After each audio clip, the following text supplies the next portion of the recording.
በዚህ ከባድ በሆነው በፎሬክስ ዓለም ውስጥ አንዳንዶች ህይወታቸውን ሲቀይሩ፣ አንዳንዶች ደግሞ ተስፋ ቆርጠው ብራቸውን ማርኬት ላይ ኢንቨስት ብቻ አድርገው ይወጣሉ። ቆይ ግን ምን አይሎቻችሁ ናችሁ ይህንን የምታውቁት? በፎሬክስ ታሪክ ላይ ትሬዲንግን ከሚጀምሩት 100% ሰዎች መካከል 60%ዎቹ ልክ ትሬዲንግ ምን እንደሆነ እንዳወቁ ያቆማሉ ወይም ፌል ያደርጋሉ። የሚቀጥሉት 20%ዎቹ ደግሞ በ3 ወር ባልሞላ ጊዜ ውስጥ ከትሬዲንግ ዓለም ውጪ ይሆናሉ። ከቀሩት 20% ትሬደሮች ውስጥ ደግሞ 10%ዎቹ ገና በ6 ወራቸው የሚያቋርጡ ሲሆን 70%ዎቹ ደግሞ አመት ከሞላቸው በኋላ ትሬዲንግን ያቆማሉ። ነገር ግን የመጨረሻዎቹ 3% ትሬደሮች ትሬዲንግን በመጠቀም ህይወታቸውን ይቀይራሉ።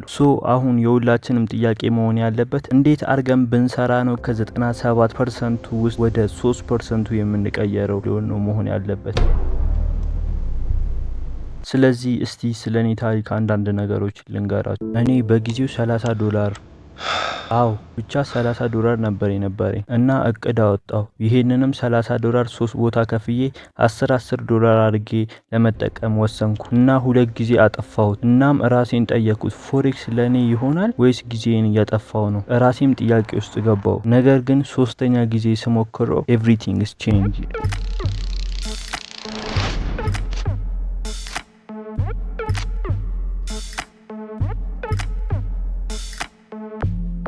እሺ ስለ ትሬዲንግ አጀማመር ይሄን ካልኳችሁ ስለኔ ደግሞ አንዳንድ ነገሮችን ልንገራችሁ። እኔ በፎሬክስ ዓለም ውስጥ ከ2 አመት በላይ ቆይቻለሁ። ይሄም ማለት 2 አመት በሙሉ ፕሮፊቴብል ነበርኩ እያልኳችሁ አይደለም። እናም በቴሌግራም ላይ ከ2000 በላይ ኮሚኒቲ ያለኝ ሲሆን እዛ ላይም ገብተን በምንማማርበት ሰዓት ከማረገው የፊት ማክስ እና ከምገባቸው ኢንትሪዎች አኳያ ብዙ ሰዎች ትንሹ ኤክሲ ብለው ይጠሩኛል። ያው እናንተም ትንሹ ኤክሲ ብላችሁ መጥራት ትችላላችሁ። ወደ ርዕሳችን ስንመለስ ዛሬ የማወራችሁ እንዴት በፎሬክስ ላይ ገንዘብን ማፈስ እንደምትችሉ ሳይሆን ስለ መውደቅና መነሳትም ጭምር ነው። እኔ በፎሬክስ ላይ ከ10 ወደ 100 ለማሳደግ ሞክሬ 2 ጊዜ አልተሳካልኝም።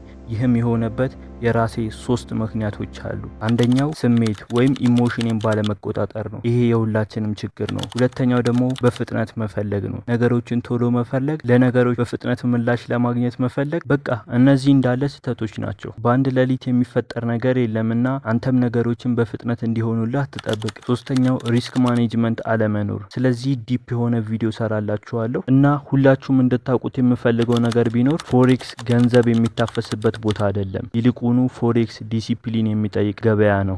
በሶስተኛው ጊዜ ምን ተለወጠ? እናም አካውንቴን ከ10 ወደ 100 እንዴት አሳደግኩት? ኔቨር ጊቭ አፕ የሚለው ውስጥ በቃ ያው ሞክር እምቢ ካለህ ሞክር። ጊቭ አፕ የሚለው ነገር በቃ እንደውም የሚቆጨን ነገር ያልሞከርነው ነገር ካለ ሞክረኑ ካልተሳካ እንዳይቆጭ። ስለዚህ ደጋግመን ለዚህም 3 ምክንያቶች አቅርቤላችኋለሁ። የመጀመሪያው ትዕግስት ነው። በፎሬክስ ውስጥ ከምንምና ከማንም በላይ ትዕግስት አስፈላጊ ነገር ነው። ትዕግስት ካሌላችሁ ዞሮ ከ97% ትሬደሮች ውስጥ መመደባችሁ የማይቀር ነው። ሁለተኛው ስትራቴጂ። አንድ ፎሬክስ ትሬደር ግዴታ ካልሆነ በቀር አንዴ የያዘውን ስትራቴጂ ባይቀይር ይመከራል። የኔ ችግር ይሄ ነበር። አንዴ ኤስኤምሲ፣ አንዴ አይሲቲ፣ አንዴ ሊኩዊዲቲ እያልኩ እየቀያየርኩ ነበር። ነገር ግን በስተመጨረሻ ኤስኤምሲ ኤንድ ሊኩዊዲቲ ስትራቴጂን ተጠቅሜ ወደ ትሬዲንግ ተመለስኩ። ሶስተኛው ስሜትን መቆጣጠር፣ ማኔጂንግ ኢሞሽን። በትሬዲንግ ላይ ስሜትን መቆጣጠር የማትችሉ ከሆነ ራሳችሁንም ብራችሁንም ይዛችሁ ነው ገደል የምትገቡት። ስለዚህ እናንተ የኔን ስህተት እንዳትደግሙት ትንሽ ልምከራችሁ። ፎሬክስ እንደ እቃ ጨዋታ አትመልከቱት። በቀን $7 ሚሊዮን እንደሚያንቀሳቅስ ፋይናንሻል ማርኬት እንጂ። ከእናንተ የሚጠበቀው መጀመሪያ ተማሩ። በሁለተኛ ደረጃነት ደግሞ ወደ ሪል አካውንት ከመግባታችሁ በፊት ዴሞ አካውንቶችን ተጠቀሙ። በሶስተኛ ደረጃነት ደግሞ በትናንሽ ገንዘቦች ጀምሩ። በአራተኛ ደረጃነት ደግሞ ሪስክ 1:2 ሬሽዮ ሪዋርድ ተጠቀሙ እና አስታውሱ፣ ኮንሲስተንሲ ቢት ኢስ ላንች። እኔ 2 ጊዜ ወድቄ 3ኛ ጊዜ ተነስቻለሁ። እናም ዛሬ እንደ አንድ ትሬደር ቆሜያለሁ። እናንተ ተስፋ ትቆርጣላችሁ ወይስ 3ኛ ጊዜ ትሞክራላችሁ? እኔ ወደ ሶሻል ሚዲያ ዓለም የመጣሁት እናንተ ሰፖርት ለማድረግ። ቪዲዮን ጠቃሚ ሆኖ ካገኛችሁት ላይክ አድርጉ። ኮሜንት ላይ አይ ዊል ትራይ አጌን ብላችሁ ጻፉ እና ሰብስክራይብ ማትርሱ። በቀጣይ ቪዲዮ አይ ዊል ትራይ አጌን ብለው ኮሜንት ካረጉት ውስጥ ለ2 ሰዎች $1 ጊቫዌ ይኖረናል።